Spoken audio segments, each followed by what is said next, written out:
我做嘅 decision making 我已經講過啦，我唔會係理我嘅成本價嘅，因為我覺得佢弱，我覺得佢未必升得起，我就放噶啦。如果你係下做一個 decision making 係用成本價去諗咧，佢係妨礙咗你再做一個更加叻嘅 trader，更加叻嘅投資者，因為成本價其實係唔影響你對一隻股價嘅 judgment 嘅。我覺得佢弱，我覺得佢未必升得勁。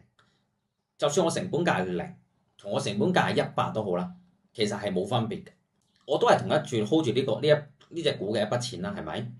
咁呢一筆錢，如果我覺得弱，我如果假設有一隻股我更加想買嘅，或者更加好嘅，又或者我覺得呢隻股弱，輸錢嘅機會率多過贏嘅，咁我都應該要放㗎，係咪？因為呢筆錢都係錢嚟㗎嘛，係咪？5月6號188就36至39啦。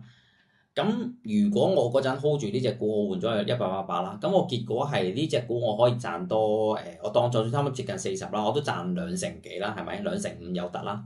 咁同一時期，如果我 hold 住咧，我就會仲輸多幾 percent 啦，5至10%啦，24至27啦，咁睇下邊個價啦。咁5至10%，即係一來一回，我係爭咗成3成幾㗎呢隻股已經。咁就算冇咧，所以咧呢個件事就係話，無論你嘅成本價係幾多咧，其實你都係應該考慮翻隻股嘅本身最好啦。都係嗰句啦，其實 KOL 又好，財演又好啦，佢哋嘅目的咧最緊要係你賺錢係最好嘅。咁但係佢唔係目的要你賺大錢，唔係話你一定要爆贏啊，一隻股贏到你財務自由咁樣嘅，而係佢始終係一個份工嚟，佢係一個 KOL 係一份工，佢係要確保自己盡量冇輸。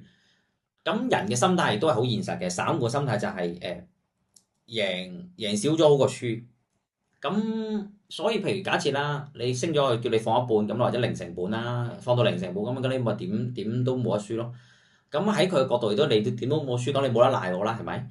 係呢種心態，或者好多人都係咁樣啦。咁但係實際上最好嘅做法，喺我角度咧，就係唔好理個成本嘅，係考慮翻隻股嘅本身。會更加好咯，我自己覺得咁樣對個資金嘅效率亦都更加好。所以點解好多散戶都願意坐蟹貨，坐1年半載都冇所謂嘅。但係隻股一升咧，升1成半成咧，即刻走㗎啦，坐1兩日都嫌長嘅。呢個就係人性嘅分別。咁你或者個成本價嘅分別，咁你唔考，你如果永遠都係棘住喺呢個位咧，你永遠都，我覺得都唔係做一個 best 嘅 decision making。唔係做一個最好嘅投資嘅決定，我自己係咁諗。